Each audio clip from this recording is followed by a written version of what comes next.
Hoje, domingo de ceia, domingo de celebração, eu vou trazer uma palavra rápida, que nós chamamos de direto ao ponto, uma breve reflexão para a gente pensar sobre isso tudo.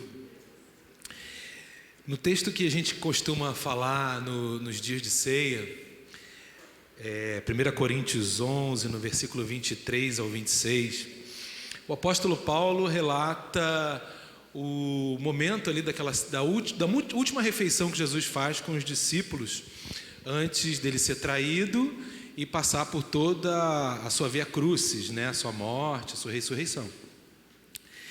E nesse trecho o apóstolo Paulo ele faz questão de falar como Jesus ele se expressa para os discípulos.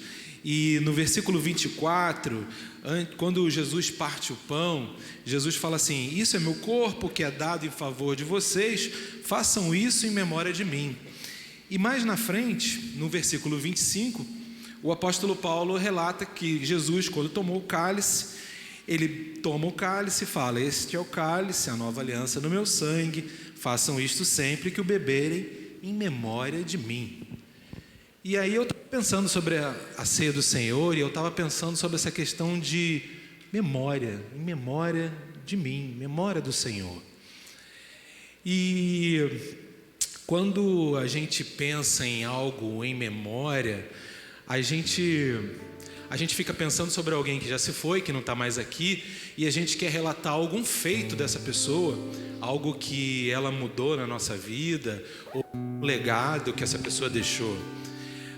Alguma parte da história dela, uma obra, né? Se usa muito isso com o escritor, quando termina um filme, né? No meio do filme, às vezes um diretor, alguém que fez parte do filme faleceu no meio do filme, se coloca lá em memória, né?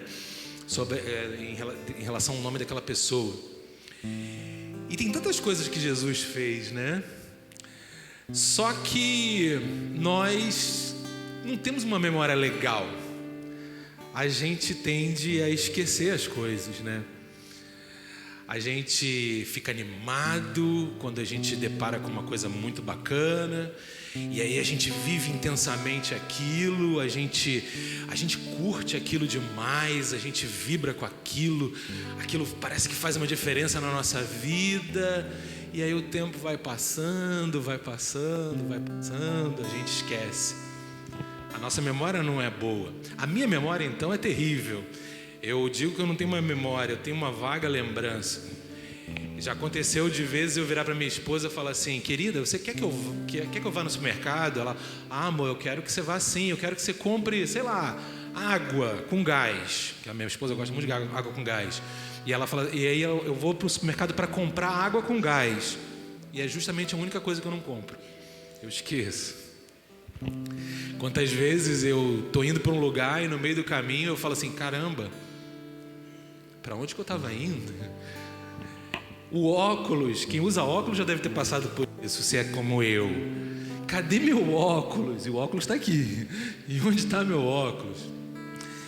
E hoje, nesse dia de ceia, pensando nisso, no que Jesus falou sobre fazermos a ceia em memória dele, comermos o pão e tomarmos o cálice em memória dele, eu queria convidar os irmãos a relembrarem o motivo de lembrarmos de Jesus, tentarmos esquecer um pouquinho todo o furdunço que está lá fora, toda a confusão, toda a disputa política, e nos concentrarmos apenas nesse momento aqui, tentando lembrar daquilo que nós éramos, daquilo que nós nos tornamos por obra do nosso Senhor. E eu queria compartilhar com os irmãos um texto que fala muito no meu coração, de Efésios capítulo 2, texto também conhecido demais, do versículo 1 ao versículo 8. Efésios capítulo 2, do versículo 1 ao versículo 8. A palavra de Deus diz assim nesse texto: ouçam cada palavra, meus irmãos, e vão meditando e pensando como se fosse, como era a sua vida antes de receber Jesus. Versículo 1: vocês estavam mortos em suas transgressões e pecados, nos quais vocês costumavam viver quando seguiam a presente ordem deste mundo, e o príncipe do poder do ar, o espírito que agora está atuando nos que vivem na desobediência.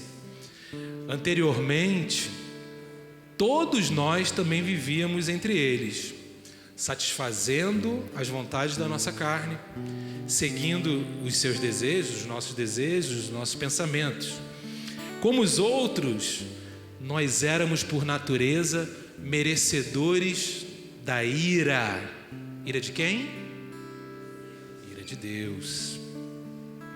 Todavia, Deus, que é rico em misericórdia, pelo grande amor que nos amou, deu-nos vida juntamente com Cristo, quando ainda estávamos mortos em transgressões. Pela graça vocês são salvos.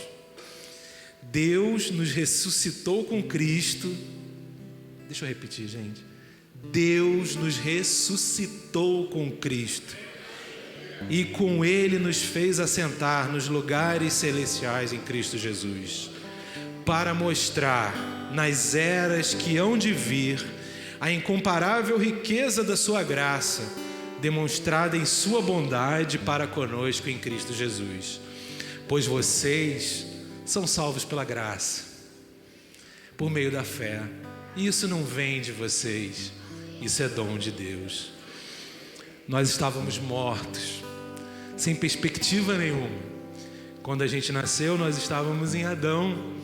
E em Adão não tem coisa boa, não tem solução, não tem saída, não tinha para onde a gente correr. Nós éramos dignos da ira de Deus, era tudo que a gente merecia.